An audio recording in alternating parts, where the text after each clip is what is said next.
નમસ્કાર. આજે આપણે એક એવી અદૃશ્ય શક્તિ વિશે વાત કરવાના છીએ જે આપણી આખી ડિજિટલ દુનિયાને ચલાવે છે. તો ચાલો શરૂ કરીએ. યુનિટ 1 શ્રેણિક અને એનો પહેલો જ ટોપિક 1.1 શ્રેણિકની સંકલ્પના. આપની સમક્ષ આ વિષયને રજૂ કરી રહ્યો છું હું, જગદીશ પાટણકર. જરા વિચારો, શું થાય જો મોટામાં મોટો અને ગૂંચવણભર્યો ડેટા પણ પોતાની મેળે જ ગોઠવાઈ જાય? જાણે કે કોઈ જાદુથી બધી માહિતી એકદમ વ્યવસ્થિત થઈ જાય. તો બસ એવી જ એક જાદુઈ પેટીની કલ્પના કરો.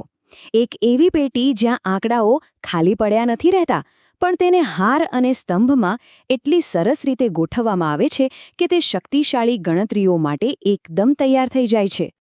ઠીક છે, આ જાદુ જેવી વાતને થોડી સહેલી બનાવીએ. ચાલો આ રહસ્ય પરથી પડદો ઉઠાવીએ અને તેને એકદમ સરળ ઉદાહરણથી સમજીએ. ચાલો એકદમ સહેલું ઉદાહરણ લઈએ. એક પાર્કિંગ લોટ. બધી ગાડીઓ કેવી લાઇનસર હાર અને સ્તંભમાં પાર્ક થયેલી હોય છે, બરાબર ને? હવે માની લો કે ત્રીજી હારમાં બીજી ગાડી શોધવી છે. કેટલું સહેલું! બસ આ જ છે શ્રેણિક, ડેટા માટેનું એકદમ પરફેક્ટ પાર્કિંગ લોટ. પણ નવાઈની વાત એ છે કે આ કોઈ નવો આઈડિયા નથી. આ તો લગભગ 2000 વર્ષ જૂનો ખ્યાલ છે. છેક ઈસવીસન પૂર્વે 200માં પ્રાચીન ચીનના એક પુસ્તકમાં આનો ઉલ્લેખ મળે છે.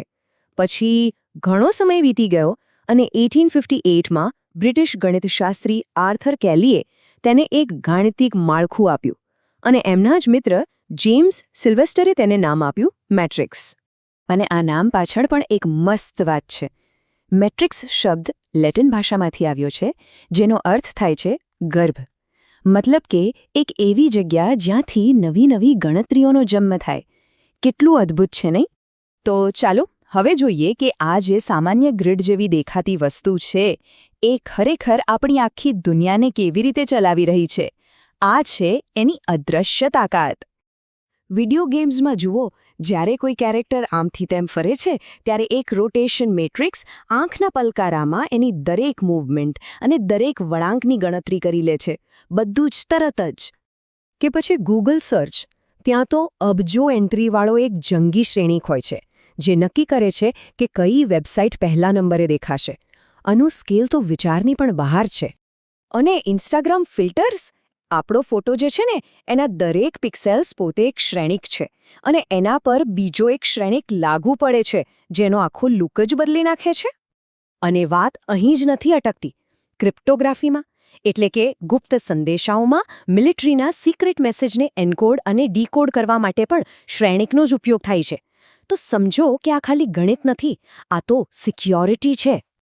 ચાલો હવે થોડુંક વધુ ઊંડાણમાં ઉતરીએ અને પેલા ઇન્સ્ટાગ્રામના જાદુને જરા નજીકથી જોઈએ.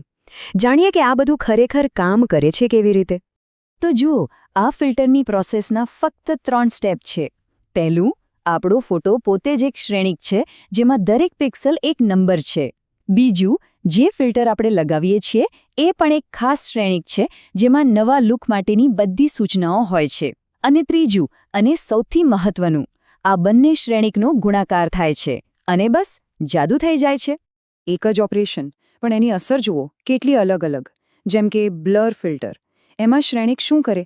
એ આજુબાજુના પિક્સેલ્સની વેલ્યુની સરેરાશ કાઢી લે, એટલે ડિટેલ્સ ઝાંખી થઈ જાય.